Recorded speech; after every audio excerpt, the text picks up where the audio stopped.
The town of Red Hollow sat crooked between dust and sky, a place that didn't bother pretending it was more than it was. Buildings leaned like tired men, paint peeling, windows clouded with years of sun and sorrow. Horses tied outside the saloon flicked their tails lazily, knowing the rhythm of the place better than any clock. This wasn't the kind of town you passed through by accident. You came here because you were running from something, or because something had finally caught up to you. And on the morning Eli Grayson rode in, the land already knew he was trouble, even if he didn't know it yet. Eli sat straight in the saddle, his hat pulled low, coat worn thin but clean, like he respected himself just enough to try. His horse Ash moved steady and quiet, hooves barely stirring the dust, as if she understood that Red Hollow wasn't a place to announce yourself. Eli's eyes scanned the town, with the caution of a man who'd learned the hard way that peace was temporary. He had the face of someone older than his years, lines carved by loss rather than time, and a calm that came from having nothing left to lose. He hadn't planned on stopping here. He never planned on stopping anywhere. But sometimes the road decided for you. The well at the edge of town was dry, and Ash needed water. That was all it took.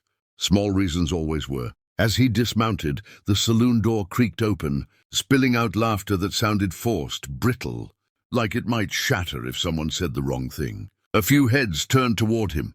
Not hostile, not welcoming either, just curious. Red Hollow watched newcomers the way a predator watched movement. Quietly, patiently.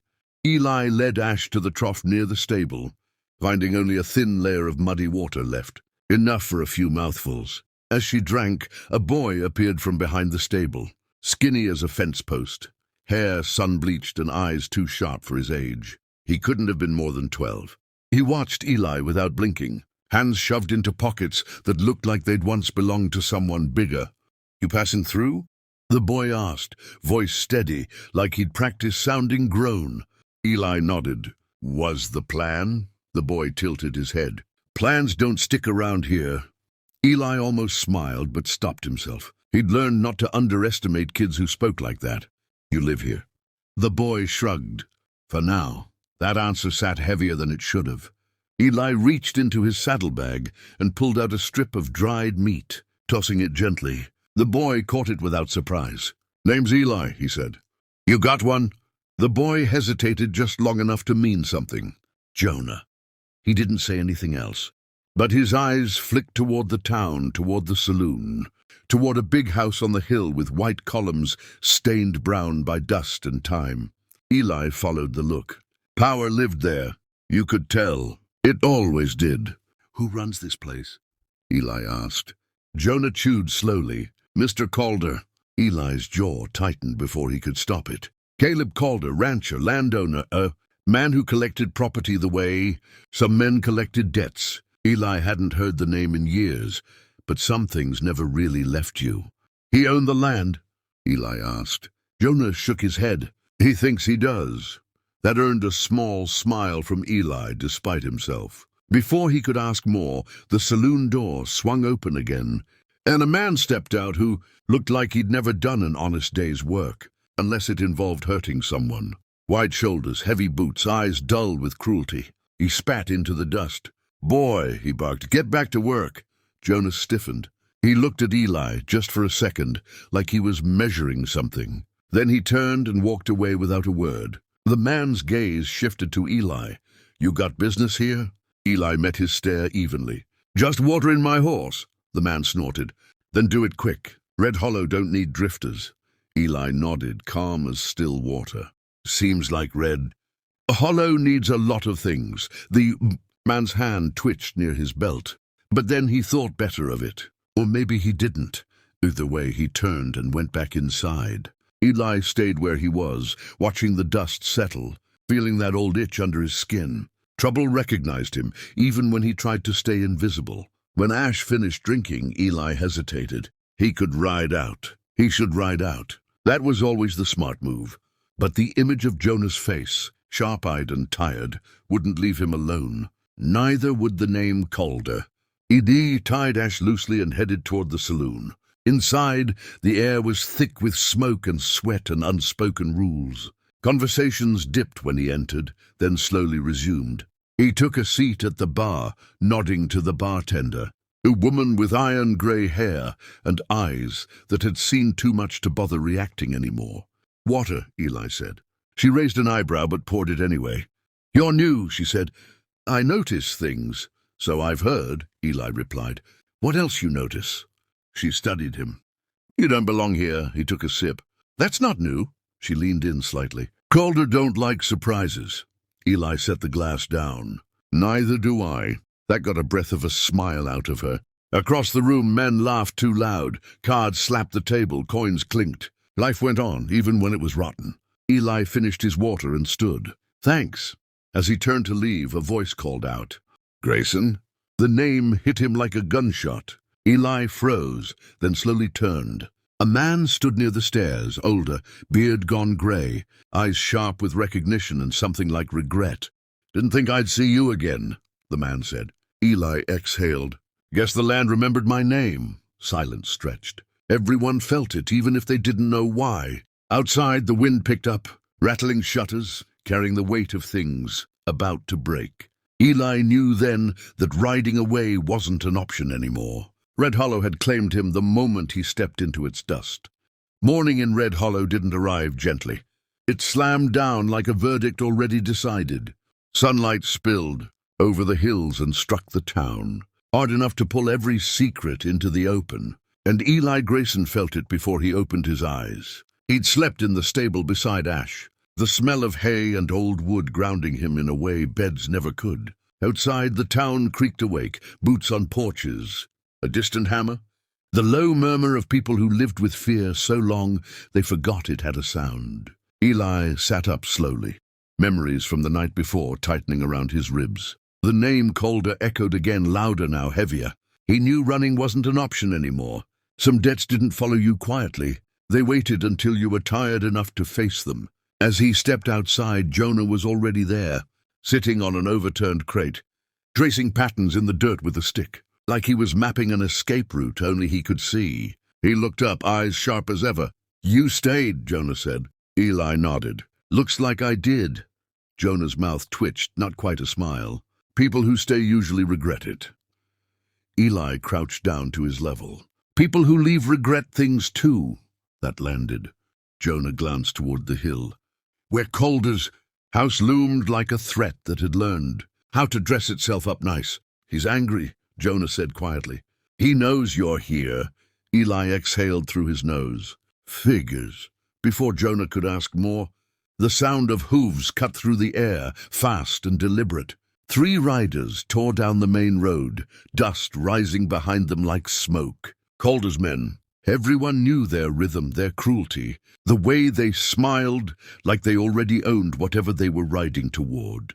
Eli stood, hand resting near his belt but not touching it yet.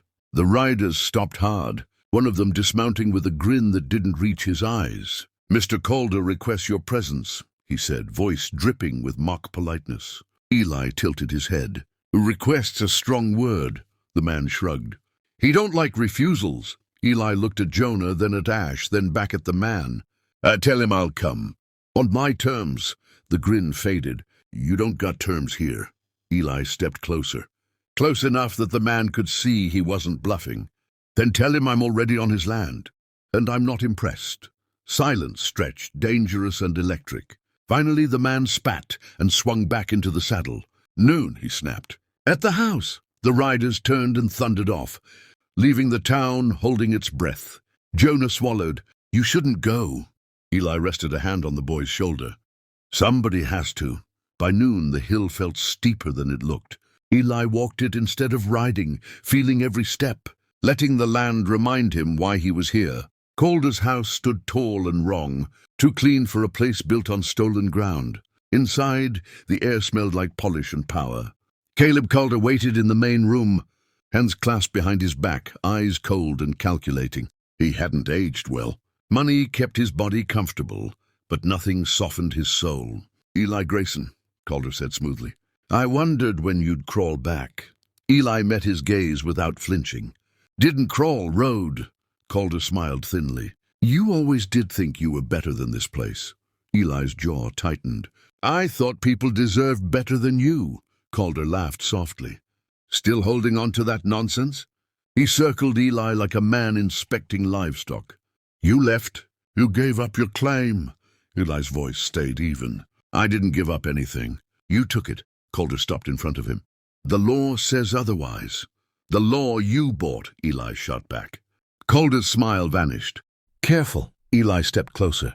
You built your empire on broken families. On kids like Jonah. Calder's eyes flickered just for a second. Sentiment makes men weak, he said. And weakness gets buried. Outside, thunder rolled, not from the sky, but from the town. People were gathering. Word traveled fast in places like Red Hollow. Calder's voice dropped. Leave today, or I remind this town why they fear me. Eli thought of Jonah, of the land breathing under his boots, of names whispered in the dust. No, he said simply.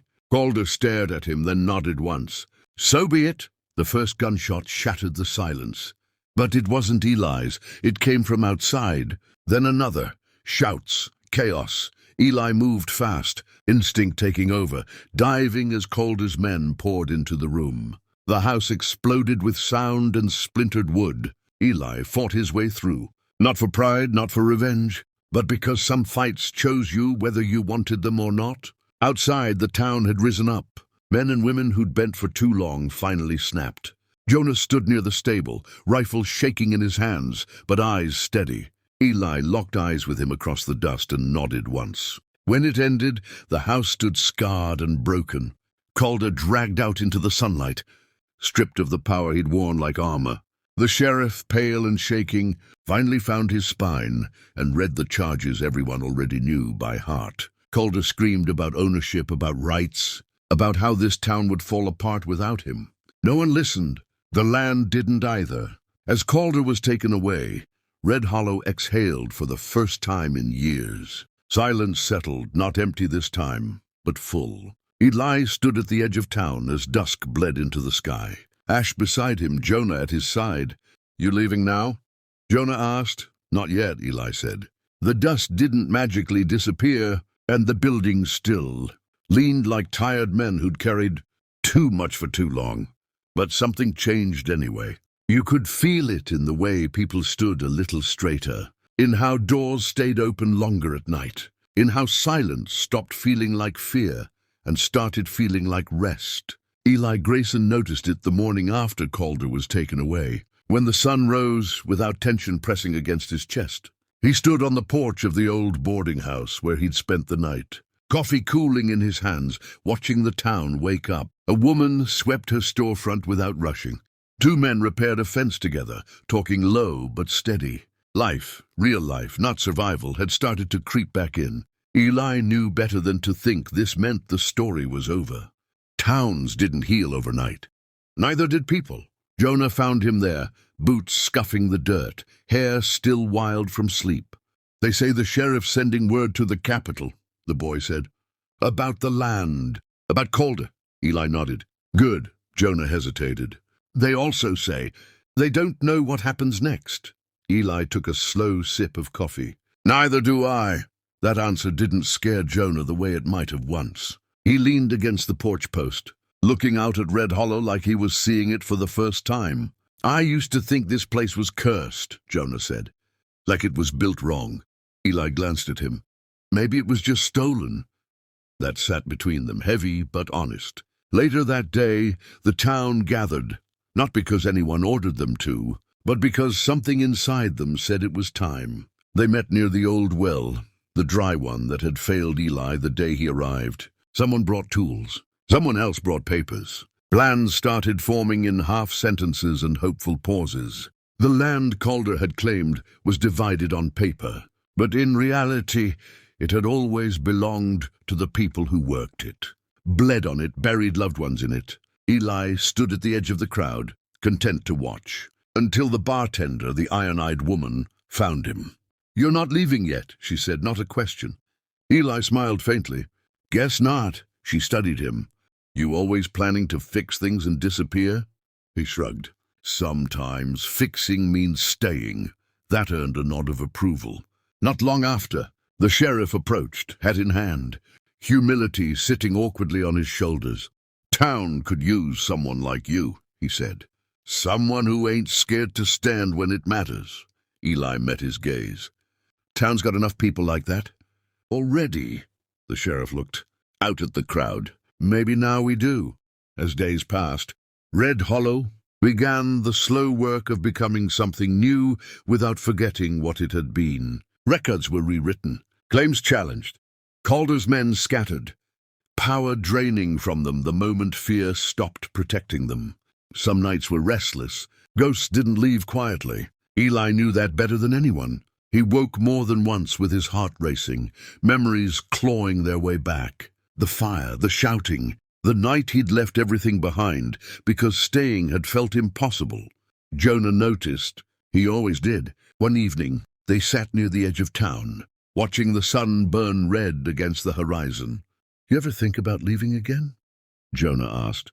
Eli didn't lie. "Yeah," Jonah nodded. "Me too." That surprised him. Jonah kicked at the dirt. "But then I think, if everyone who stays keeps running, nothing ever changes." Eli looked at the boy, really looked at him, and saw something solid there. Not innocence, resolve. "You're wiser than you should be," Eli said. Jonah smirked. "Happens when you grow up fast."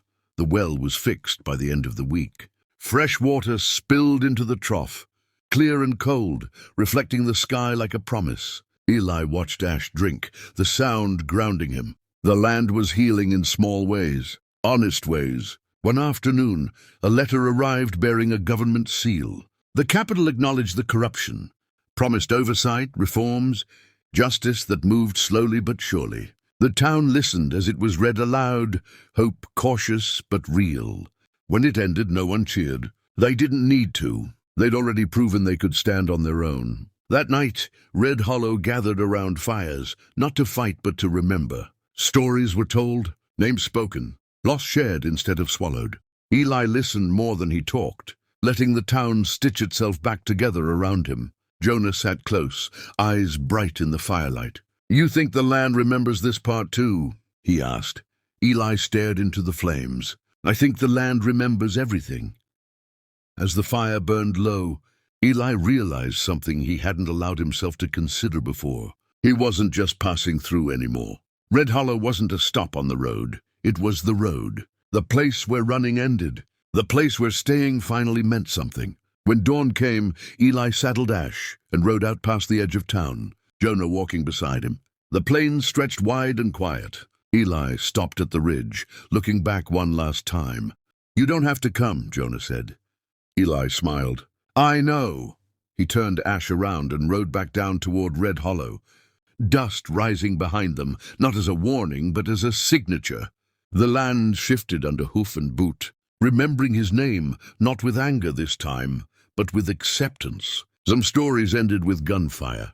Others ended with silence. This one ended with a man choosing to stay, a boy choosing to believe, and a town finally breathing free. Red Hollow learned quickly that freedom was not a finish line, but a discipline. After the fires burned low and the stories were told, morning still came with choices that had weight. Eli Grayson felt that weight in the weeks that followed, not as a burden, but as a responsibility he'd finally stopped dodging. The town no longer looked at him like a stranger or a savior.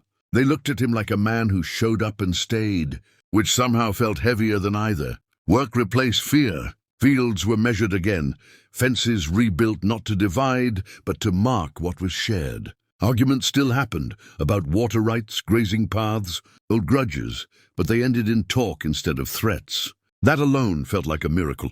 Eli spent his days riding the outskirts, not as an enforcer but as a witness, learning the land the way it wanted to be learned, slow and honest.